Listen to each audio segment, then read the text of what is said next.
Assalamualaikum warahmatullahi wabarakatuh. Selamat datang di Sesan Kreatif Channel. Kali ini kita akan melakukan perjalanan dari kota Solo menuju Ombilin di Simawang. Perjalanan kali ini dimulai dari perbatasan kota Solo dari Selayo.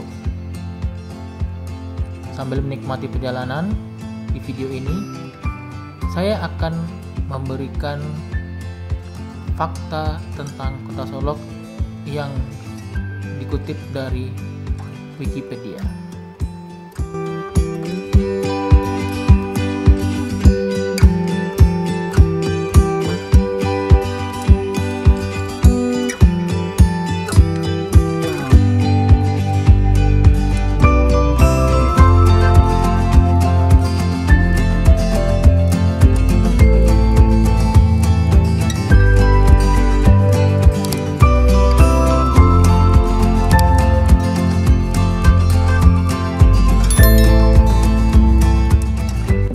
Kota Solo merupakan salah satu kota madya yang berada di Provinsi Sumatera Barat.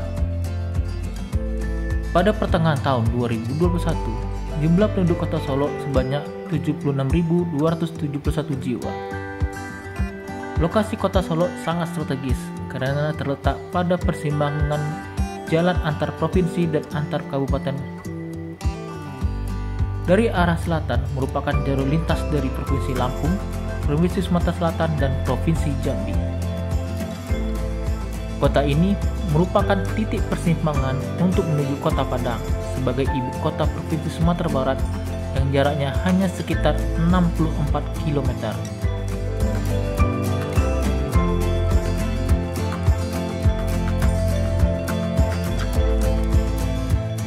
Bila ke arah utara akan menuju Kota Bukit Tinggi yang berjarak sekitar 71 km. Sebelumnya, Solo merupakan ibu kota dari Kabupaten Solo dan sekarang menjadi enklave dari kabupaten tersebut.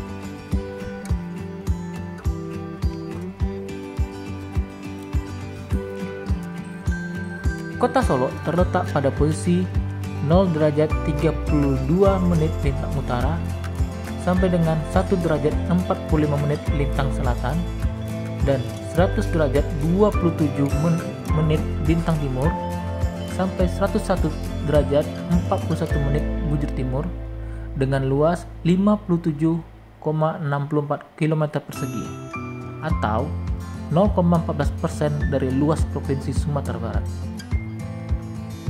Wilayah administrasi Kota Solo berbatasan dengan Kabupaten Solo dan Kota Padang.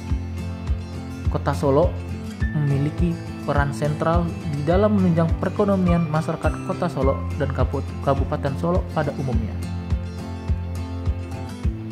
Topografi Kota Solo bervariasi antara dataran dan berbukit dengan ketinggian 390 dpl serta curah hujan rata-rata 184,31 mm kubik per tahun. Terdapat 3 anak sungai yang melintasi Kota Solo, yaitu Sungai Batang Lembang, Sungai Batang Gawan, dan Sungai Batang Air Binguang. Suhu udara berkisar dari 26,1 derajat Celcius sampai 28,9 derajat Celcius. Dari jenis tanah, 21,76% tanah di Kota Solo merupakan tanah sawah dan sisanya 78,24% berupa tanah kering. Perbatasan utara Kota Solo adalah Nagari Tanjung Bingkuang, Kecamatan Kubung, Nagari Aripan, Kecamatan 10 Koto Singkara, Nagari Kucir, Kecamatan 10 Koto Diateh, dan Kabupaten Solo. Sebelah timur, Nagari Sauk Laweh, Guguk Sarai, dan Gaung, Kecamatan Kubung, Kabupaten Solo. Sebelah selatan, Nagari Gaung, Penyakalan, Kota Baru, Selaya, Kabupaten Kubung, Nagari Muarupaneh, Kecamatan Bukit Sundi, Kabupaten Solo. Sebelah barat, Nagari Selayo, Kecamatan Kubung, Nagari Kotosani, Kecamatan 10 Koto Singkara, Kabupaten Solo.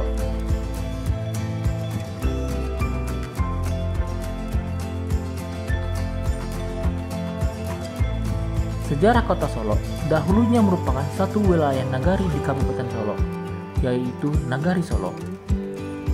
Hasrat untuk menjadi kota madya dirintis sejak tahun 1946 dalam Sidang Komite Nasional Cabang Solo melalui panitia yang diketuai oleh Marah Adin Datuk Penghulu Sati, yang kemudian berkembang melalui suatu rapat umum di lapangan Kerapatan Adat Nagari Solo di Lubuk Sikarah, yang dihadiri oleh para penghulu dan pemuka masyarakat Nagari Solo yang dipimpin oleh NHT Datuk Bandaro Hitam. Selanjutnya secara bulat menyetujui dan mendukung pengembangan Nagari Solo menjadi Kota Madya Solo. Berhubung terjadi agresi Belanda tahun 1949, maka kerja panitia terhenti dan setelah terbentuk pemerintahan darurat pada bulan Mei 1949, maka kepanitiaan dilanjutkan oleh suatu panitia kota kecil.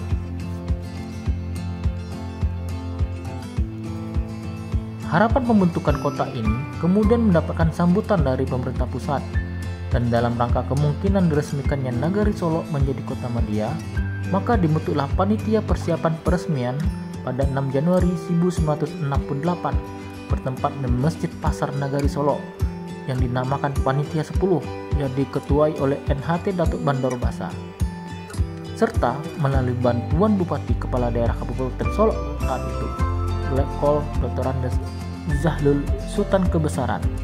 Pada tanggal 16 Desember 1970, usaha pemantapan realisasi Kota Madya Solo dipenuhi pemerintah pusat dengan dikeluarkannya Peraturan Menteri Dalam Negeri Nomor 8 Tahun 1970 tentang pelaksanaan pemerintahan Kota Madya Solo dan Kota Madya Payakumbuh.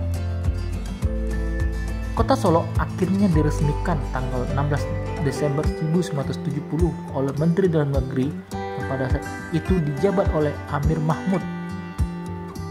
Dengan terbentuknya Kota Madya Daerah Tingkat 2 Solo, maka dikeluarkanlah Surat Keputusan Menteri Dalam Negeri Nomor Pemda 7/9 10313 tanggal 23 November 1970 mengangkat Dr. Andes Hasan Basri sebagai pejabat kepala daerah yang pertama.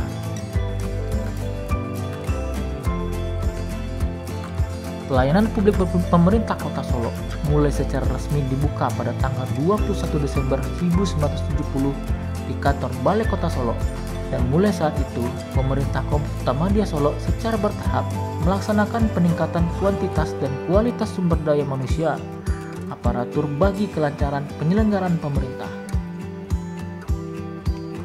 Wilayah Kota Solo berasal dari salah satu wilayah adat, yaitu Nagari Solo berdasarkan Peraturan Menteri Dalam Negeri Nomor 2 Tahun 1966, ditambah Jorong Laing dari bagian Nagari Guguk Sarai di wilayah Kabupaten Daerah Tingkat 2 Solo. Dalam usaha penyempurnaan dan kelancaran pelayanan publik di pemerintahan daerah tingkat 2 Kota Madya Solo, maka dikeluarkan Surat Keputusan Nomor 21/Wako/71 tanggal 10 Maret 1971 tentang pembentukan 13 resor administrasi, yaitu 1. Resor Tanah Garam, 2. Resor Enam Suku, 3. Resor Sinapa Piliang, 4. Resor Sambilan Korong, 5. Resor Kampai Tabu Karambia, 6.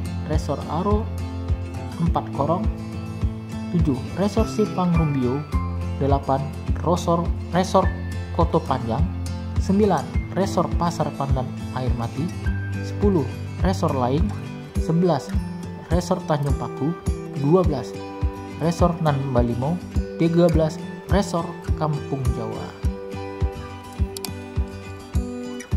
Berdasarkan Peraturan Pemerintah Republik Indonesia tahun 13 tahun 1982 tentang pembentukan Kecamatan Padang Panjang Timur, Kecamatan Padang Panjang Barat di Kota Madya Daerah Tingkat 2 Padang Panjang, Kecamatan Sawalunto Utara, Kecamatan Sawalunto Selatan di Kota Madya Daerah Tingkat 2 Sawalunto, Kecamatan Lubuk Sikarah, Kecamatan Tanjung Harapan di Kota Madya Daerah Tingkat 2 Solo, Kecamatan Payakumbuh Utara, Kecamatan Payakumbuh Barat, dan Kecamatan Payakumbuh Timur di Kota Madya Daerah Tingkat 2 Payakumbuh dalam wilayah provinsi daerah tingkat 1 Sumatera Barat, maka seluruh resort administrasi tersebut menjadi kelurahan.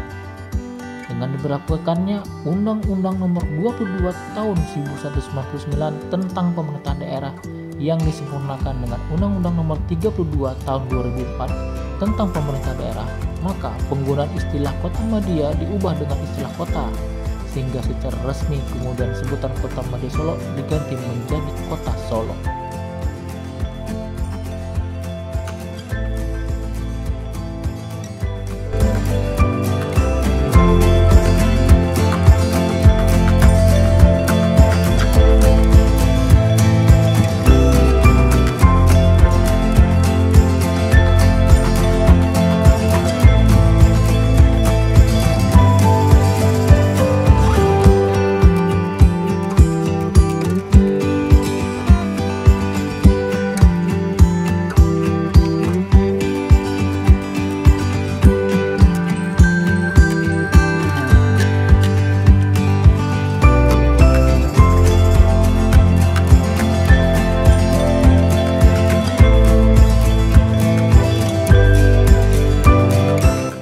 Sobat, sekarang kita sudah melewati perbatasan Kota Solo dan sudah memasuki Kabupaten Solo. Jika tadi kita mendengarkan fakta tentang Kota Solo, maka kali ini kita akan membahas fakta tentang Kabupaten Solo. Kabupaten Solo merupakan salah satu sentra produksi beras terbesar di Sumatera Barat yang dikenal dengan nama Bares Solo. Kota Solo merupakan enklave dari kabupaten ini.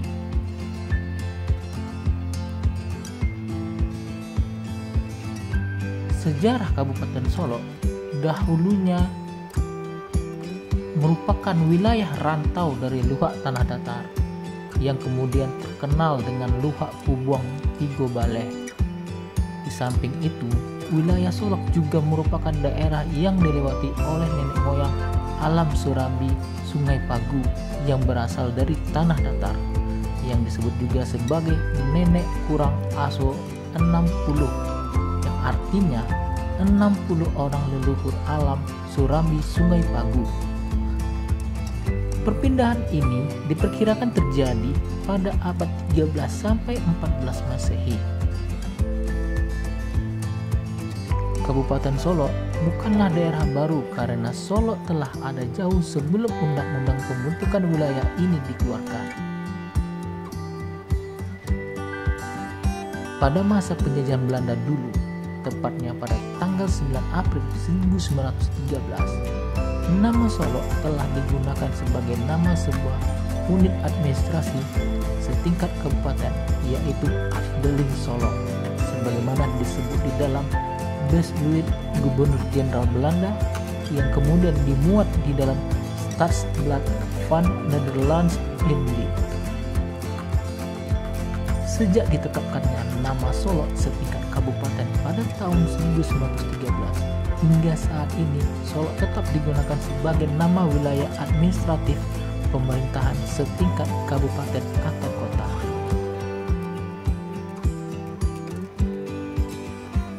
Pada tahun 1970, ibu kota Kabupaten Solo berkembang dan ditetapkan sebagai sebuah kota madya dengan nama Kota Solo. Berubahnya status ibu kota Kabupaten Solo ini menjadi sebuah wilayah pemerintahan baru tidak diiringi sekaligus dengan pemindahan ibu kota ke lokasi baru. Pada tahun 1979, Kabupaten Solo baru melakukan pemindahan pusat pelayanan pemerintahan dari Kota Solo ke Koto Baru, Kecamatan Kubung. Namun secara yuridis, ibu kota Kabupaten Solo masih tetap Solo. Dengan dikeluarkannya Undang-Undang Nomor 22 Tahun 1999 tentang pemerintahan daerah, pemerintah kabupaten atau kota diberikan kewenangan yang nyata dan luas serta tanggung jawab penuh untuk mengatur daerahnya masing-masing. Daerah Kabupaten Solo yang saat itu memiliki luas 7.084,2 km persegi memiliki kesempatan untuk melakukan penataan terhadap wilayah administrasi pemerintahannya. Penataan pertama dilakukan pada tahun 1999 dengan menjadikan wilayah kecamatan yang pada tahun 1980 ditetapkan sebanyak 13 kecamatan induk ditingkatkan menjadi 14, sementara jumlah desa dari kelurahan masih tetap sama. Penataan wilayah administrasi pemerintahan berikutnya terjadi pada tahun 2001 sejalan dengan semangat Babaliak Banagari di Kabupaten Solok. Pada penataan wilayah administrasi kali ini terjadi perubahan yang cukup signifikan, di mana wilayah pemerintahan yang mulanya terdiri dari 14 kecamatan, 11 kantor perwakilan kecamatan, 247 desa, dan 6 kelurahan ditata ulang menjadi 19 kecamatan, 86 nagari, dan 520 jorong.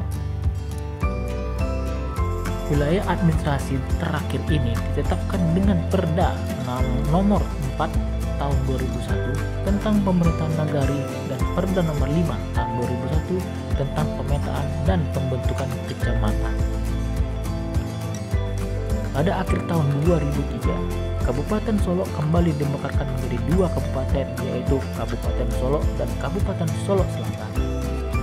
Pemekaran ini dilakukan berdasarkan Undang-Undang Nomor 38 Tahun 2003 dan menjadikan luas wilayah Kabupaten Solok berkurang menjadi 4.594,23 km persegi. Pemekaran ini pun berdampak terhadap pengurangan jumlah wilayah administrasi Kabupaten Solok menjadi 14 kecamatan, 74 nagari, dan 403 jorong.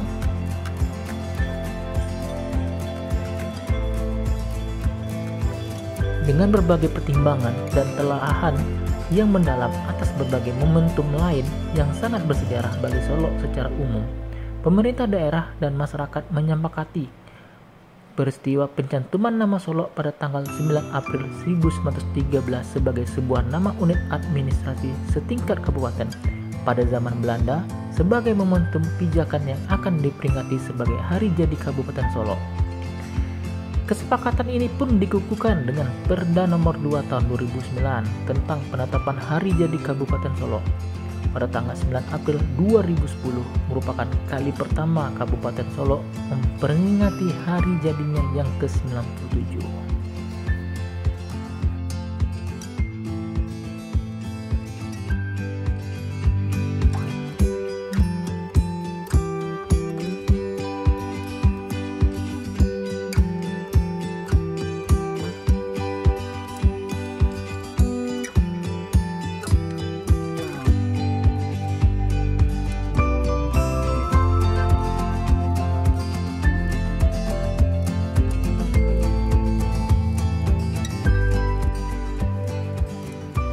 Secara geografis, letak Kabupaten Solok berada antara 0 derajat 32 menit 14 detik dan 1 derajat 46 menit 45 detik lintang selatan dan 100 derajat 25 menit dan 101 derajat 41 menit 41 detik bujur timur. Secara topografi wilayahnya sangat bervariasi antara dataran, lembah, dan berbukit-bukit. Dengan ketinggian antara 329 meter sampai 1458 meter di atas permukaan laut. Kabupaten Solok di samping punya banyak sungai, juga memiliki banyak danau yang terkenal dengan pesona keindahan alamnya. Di antara danau-danau tersebut, yang terluas adalah Danau Singkarak, diikuti oleh Danau Kembar, yaitu danau di atas dan danau di bawah, Danau Talang, dan Danau Tuo di ujung ladang Sumani. Di samping itu, Kabupaten Solok juga memiliki satu gunung berapi, yaitu Gunung Talang. Dilihat dari letaknya, posisi Kabupaten Solok sangat strategis karena di samping dilewati jalur lintas Sumatera, daerahnya juga berbatasan langsung dengan Kota Padang, ibu kota Provinsi Sumatera Barat. Ditinjau dari komposisi pemanfaatan lahan, pada tahun 2010, sebagian besar yaitu 38,88%, wilayah Kabupaten Solo masih berstatus hutan negara dan 15,99% berstatus hutan rakyat. Sedangkan yang diolah rakyat untuk ladang atau kebun ialah 10,37% dan yang dikelola oleh perusahaan perkebunan sejumlah 2,18%. Pemanfaatan lahan untuk sawah lebih kurang 6,30% dan merupakan areal sawah terbesar di Sumatera Barat. Sebagai sentra produksi padi di Sumatera Barat, pada tahun 2010 areal sawah terluas di Kabupaten Solo berada di Kecamatan Gunung Talang. Kemudian diikuti oleh Kecamatan Kubung dan Kecamatan Bukit Sundi. Kecamatan lain, luas areal sawahnya masih di bawah angka 3.000 hektar. Semenjak pusat pemerintahan dialihkan ke Arosuka sebagai ibu kota Kabupaten Solo, jarak tempuh ke Kota Padang sebagai ibu kota provinsi menjadi semakin pendek, yaitu 40 km, sedangkan jarak ke Kota Medan 825 km dan ke Banda Aceh 1433 km. Di sisi lain terjadi sedikit penambahan jarak kalau bepergian dari ibu kota kabupaten ke ibu kota provinsi lain seperti Pekanbaru 231 km, Jambi 495 km, Palembang via Muara Enim 993 km, Bengkulu via Muarobungo 736 km dan Bandar Lampung 1170 km. Pemekaran wilayah Kabupaten Solo pada akhir tahun 2003 telah melahirkan satu kabupaten baru, yaitu Kabupaten Solo Selatan. Dengan terjadinya pemekaran ini berarti luas wilayah Kabupaten Solo mengalami pengurangan secara signifikan dari semula 708.402 hektar menjadi 373.800 hektar.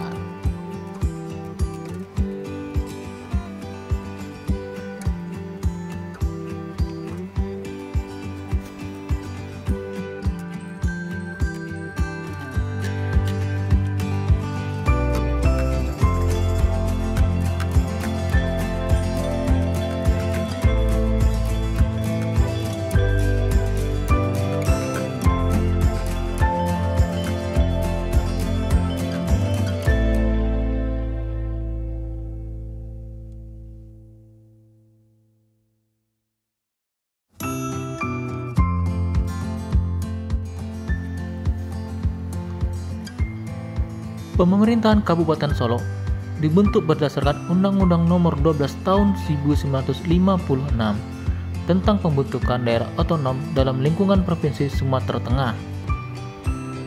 Pada tahun 1970, ibu kota Kabupaten Solo berubah status menjadi Kota Madia. Namun, pusat pemerintahan Kabupaten Solo waktu itu tetap berada dalam wilayah pemerintahan Kota Solo. Pelan-pelan, pusat pemerintahan Kabupaten Solo digeser ke Kota Baru, Kecamatan Kubung. Namun, seiring dengan perkembangan pemerintahan kemudian, Kota Baru tidak memadai lagi untuk berfungsi sebagai pusat pemerintahan karena beberapa faktor, antara lain: 1. Lahan milik pemerintah yang tersedia sangat terbatas, sehingga tidak mungkin untuk mengembangkan gedung atau sarana perkantoran. 2. Lahan masyarakat di sekitar Kota Baru adalah sawah yang subur yang didukung oleh irigasi yang baik dan produktivitasnya cukup tinggi, sehingga sayang kalau harus dialihfungsikan untuk menjadi perkantoran pemerintah. 3.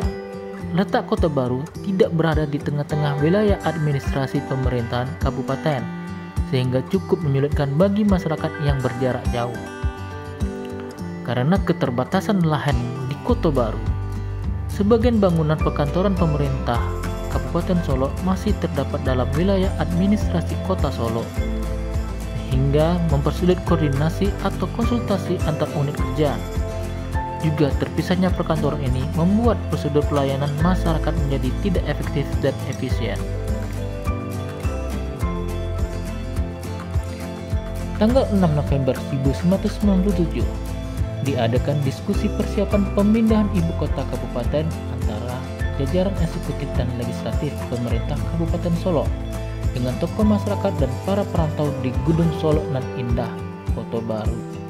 Dari 3 usulan calon ibu kota, dalam diskusi ini kemudian disepakati untuk memilih lokasi di Kayu Aro, Sukarami sebagai ibu kota Kabupaten Solo yang direncanakan.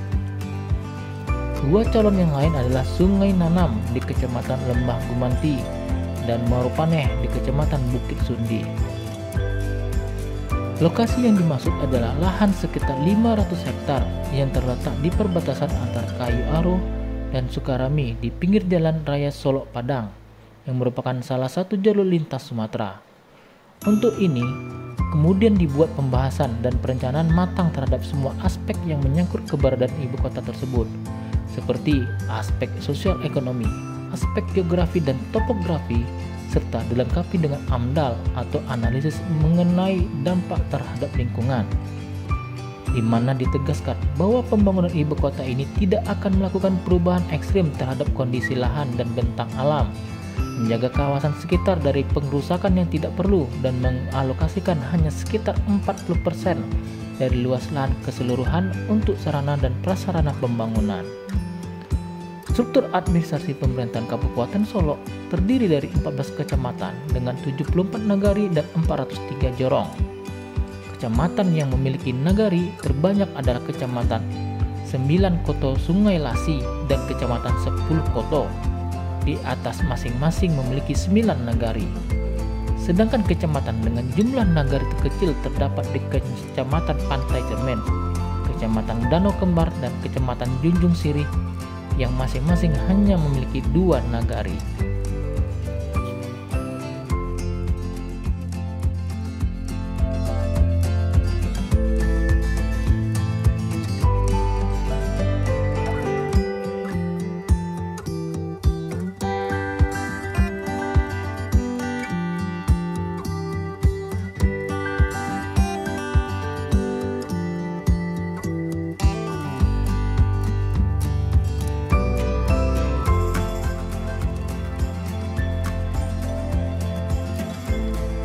Penduduk Kabupaten Solo pada tahun 2010 berdasarkan hasil sensus penduduk 2010 berjumlah 348.566 jiwa. Komposisinya terdiri dari 171.845 jiwa penduduk laki-laki dan 1.706.721 jiwa penduduk perempuan dengan rasio jenis kelamin 97,24. Angka ini berarti setiap 100 penduduk perempuan di Kabupaten Solo terdapat 97 penduduk laki-laki, atau dengan kata lain, jumlah penduduk perempuan lebih banyak daripada laki-laki. Terjadi penurunan kepadatan dari 96,26 jiwa per kilometer persegi pada tahun 2009 menjadi 93,25 jiwa per kilometer persegi pada tahun 2010. Penurunan kepadatan penduduk merupakan dampak langsung dari menurunnya jumlah penduduk dibandingkan tahun sebelumnya. Berdasarkan perkembangan penduduk masing-masing kecamatan, terlihat Kecamatan Kubung tetap menyerupakan kecamatan yang terbesar jumlah penduduknya, yaitu 55.303 jiwa atau lebih besar dari jumlah penduduk kota Solo. Kemudian diikuti oleh Kecamatan Lembah Gumanti di posisi kedua dengan jumlah penduduk 53.178 jiwa, dan Kecamatan Gunung Talang pada posisi ketiga dengan jumlah penduduk 46.738 jiwa. Sedangkan kecamatan yang terendah jumlah penduduknya adalah Kecamatan Payung Sekaki sebanyak 8.027 jiwa.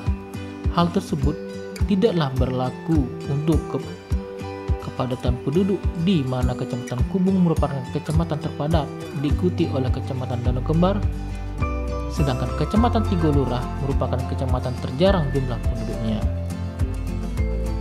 Pada tahun 2010, penduduk Kabupaten Solok berusia 7-12 tahun sebanyak 13.065%, berusia 13-15 tahun sebanyak 6,54%, dan berusia 16-18 tahun sebanyak 5,31%. Dilihat dari komposisi penduduk menurut kelompok umum, ternyata penduduk berusia 5-9 tahun memiliki jumlah terbesar, yaitu 11,35%, dan diikuti oleh kelompok umur 10-14 tahun 11,17%, serta kelompok umur 0-4 tahun sebesar 10,62%, sedangkan jumlah penduduk tersedikit ada pada kelompok umur 70-74 tahun hanya sebesar 1,73%. Komposisi kelompok umur lainnya relatif lebih kecil dan masing-masing tidak melebihi angka 10%.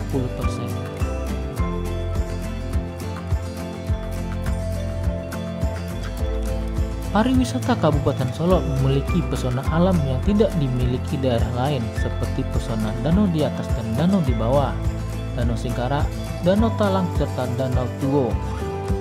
Kemudian juga terdapat Gunung Talang yang masih aktif dan hamparan hijau kebun teh di kawasan Kecamatan Gunung Talang, serta banyak lainnya. Keunggulan komparatif di bidang pariwisata ini harus mampu dikelola dengan sebaik-baiknya untuk mendatangkan sebanyak mungkin wisatawan ke Kabupaten Solok.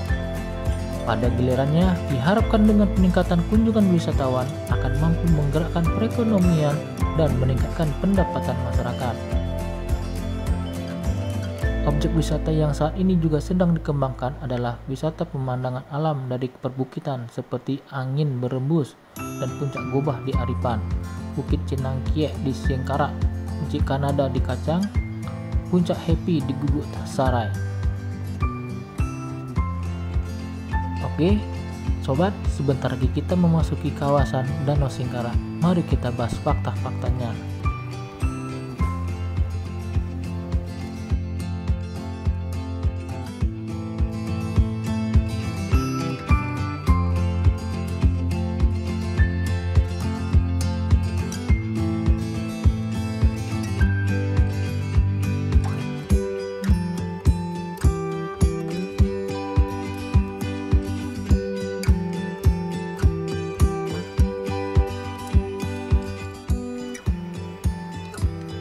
Danau Singkara adalah sebuah danau yang membentang di dua kabupaten yang terdapat di Provinsi Sumatera Barat, yaitu Kabupaten Solok dan Kabupaten Tanah Datar.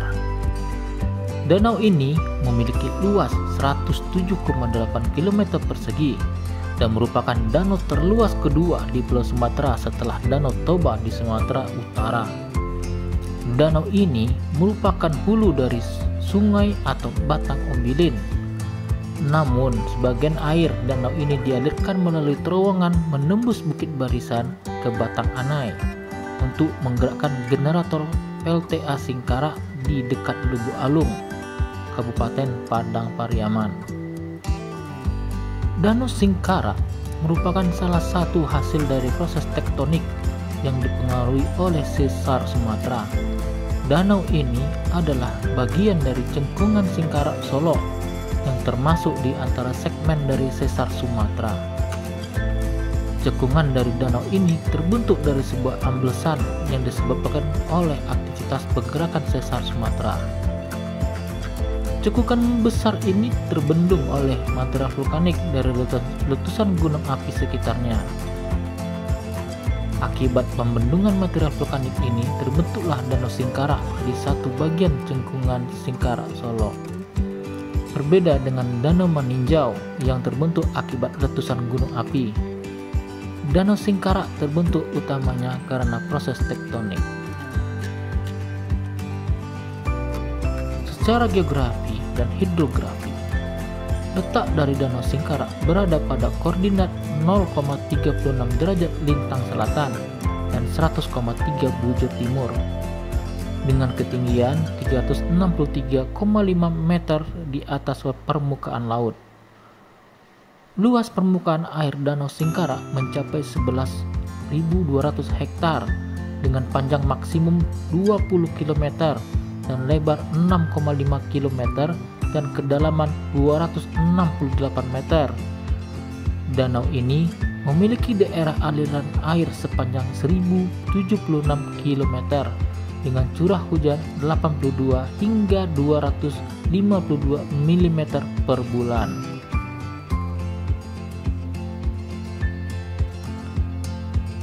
Secara ekologi, ikan bilih merupakan spesies ikan yang diperkirakan hanya hidup di danau ini dan menjadi salah satu makanan khas. Penelitian para ahli mengungkapkan 19 spesies ikan perairan air tawar hidup di habitat Danau Singkara, Kabupaten Solok dan Tanah Datar, Sumatera Barat, dengan ketersediaan bahan makanan yang terbatas. Dari 19 spesies itu, 3 spesies diantaranya memiliki populasi kepadatan tinggi, yaitu ikan bilih atau biko, asang atau nilem, dan rinua. Spesies ikan lainnya yang hidup di Danau Singkara adalah turia atau turi, lelan atau nilem, sasau atau barau, dan gariang atau tor. Kemudian spesies ikan kapie dan balingka atau belingkah, baung, kalang, jabuih atau buntal, kalai atau gurami, dan puyuh atau betok. Selanjutnya, spesies sape atau sepat, tilan, jumpo atau gabus, kluwang atau gabus, dan mujale atau mujair. Dengan hanya 19 spesies ikan yang hidup di Danau Singkara, menunjukkan keanekaragaman ikan di tempat itu tidak terlalu tinggi. Kondisi mesogotrofik Danau Singkara yang menyebabkan daya dukung habitat ini untuk perkembangan dan pertumbuhan organisme air seperti plankton dan betos sangat terbatas. Dari beberapa kali penelitian menunjukkan populasi plankton dan betos di Danau Singkara sangat rendah. Padahal komunitas plankton merupakan basis dari terbentuknya suatu mata rantai makanan dan memegang peranan sangat penting dalam suatu ekosistem danau. Kondisi tersebut menyebabkan sumber nutrisi utama ikan secara alamiah umumnya adalah berbagai jenis plankton dan betos.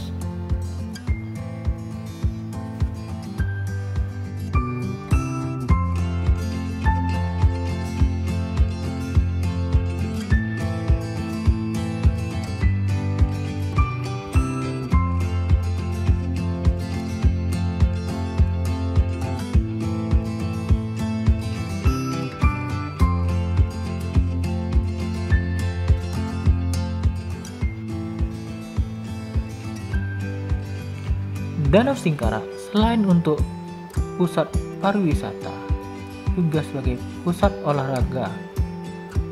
Olahraga yang terkenal dengan Singkara adalah Tour de Singkara.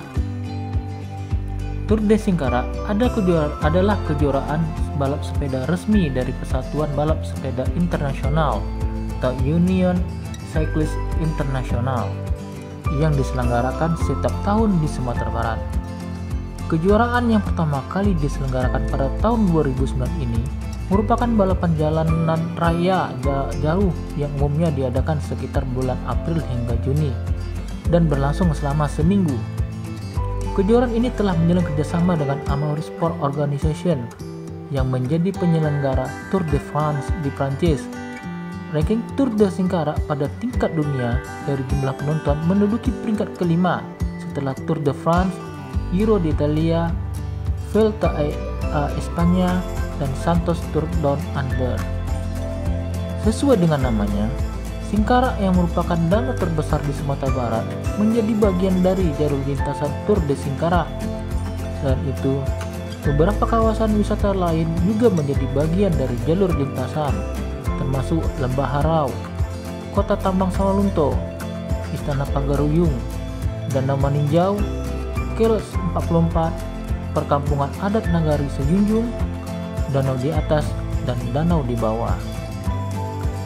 Pada 2019, Provinsi Jambi pertama kali ikut serta dalam Tour de Singkara Mewakili provinsi ini, ada 2 kabupaten atau kota yang berpartisipasi, yaitu Kota Sungai Penuh dan Kabupaten Kerinci pada etape ke-7 dan 8.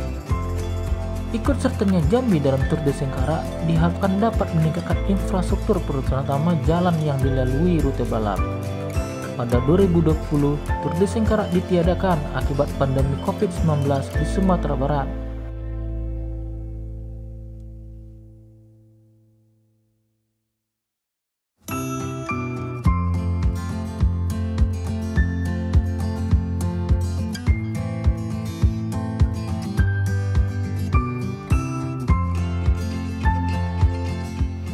Sejarah Tour de Singkarak diselenggarakan untuk pertama kali oleh Kementerian Kebudayaan dan Pariwisata Indonesia pada tahun 2009. Dipandang sukses dari segi penyelenggaraan, menjadikan ajang balap sepeda ini sebagai salah satu kejuaraan balap sepeda resmi Persatuan Balap Sepeda Internasional di kelas 2.2 Asia Tour. Sehingga selain didukung oleh Kementerian Kebudayaan dan Pariwisata Indonesia, Tour de Singkarak juga diperkuat dengan dukungan APBD provinsi dan kabupaten atau kota yang di daerahnya dilalui oleh peserta. Hal ini disebabkan setiap daerah yang menjadi bagian dari tahapan perlombaan balap sepeda Tour de Singkarak mempunyai peran cukup besar dalam mengenalkan daerahnya. Hingga jumlah kabupaten dan kota yang menjadi jalur lintasan Tour de Singkarak dari tahun ke tahun mengalami peningkatan. Dalam 3 kali penyelenggaraan Tour de Singkarak, Kota Padang selalu menjadi titik start perlombaan dengan titik finish di dermaga Danau Singkarak. Namun, pada Tour de Singkarak 2012, titik start lomba dipindahkan ke Kota Salunto, dengan titik finish dipindahkan ke Kota Padang sebagai ibu kota Sumatera Barat.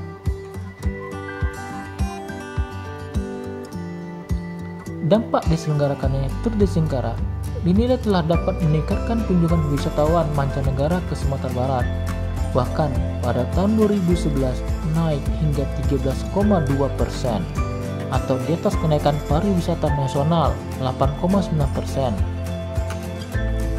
Pada tahun 2010, wisatawan mancanegara yang menginap di hotel berbintang di Sumatera Barat sebanyak 332.515 orang. Dan tahun 2011 meningkat menjadi 413.180 orang atau naik sekitar 24,3%. Dari segi koordinasi dan sinergitas, Tour de Singkarak juga dinilai sebagai event promosi pariwisata terbaik dari 41 event tetap yang digelar Kemenparekraf.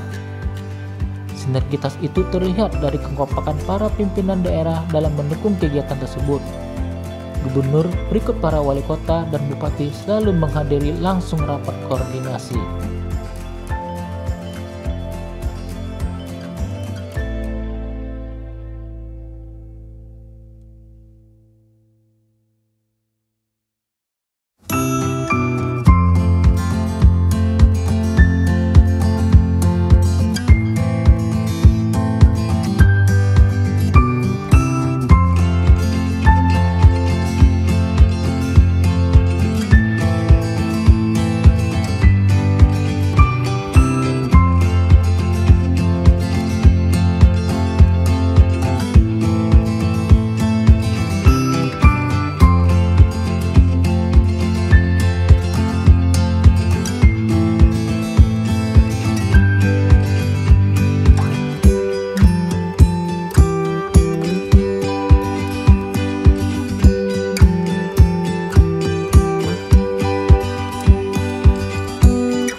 adalah perbatasan antara Kabupaten Solo dengan Kabupaten Tanah Datar.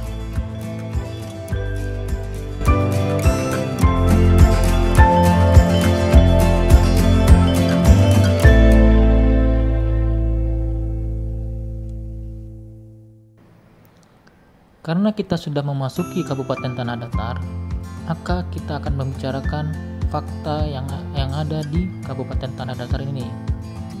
Tanah Datar atau Luhak Nantuo merupakan salah satu kabupaten di Provinsi Sumatera Barat yang beribu kota di Kota Batu Sangkar. Kabupaten ini memiliki luas wilayah 133.600 hektar dengan jumlah penduduk 374.431 jiwa pada tahun 2021. Tanah Datar memiliki 14 kecamatan, 75 nagari, dan 395 jorong.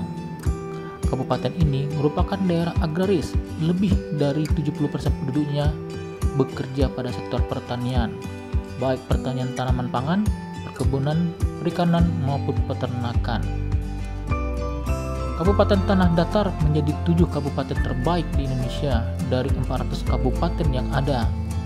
Pada tahun 2003 menurut Lembaga International Partnership dan Kedutaan Inggris, Lembaga Ilmu Pengetahuan Indonesia atau LIPI menobatkan Kabupaten Tanah Datar sebagai salah satu dari 4 daerah paling berprestasi dan berhasil melaksanakan otonomi daerah. Saat ini, Tanah Datar masih memelihara adat istiadatnya serta peninggalan sejarah, terutama dari masa Aditya Warman, seperti prasasti dan batu bersurat.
sekarang sudah sampai di daerah Simawang.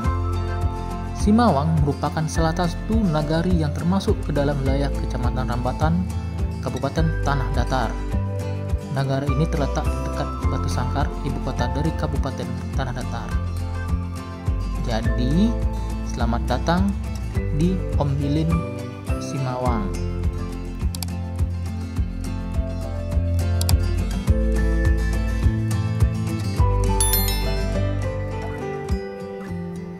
Terima kasih sudah menonton sampai habis ya. Jangan lupa like dan subscribe-nya. Terima kasih.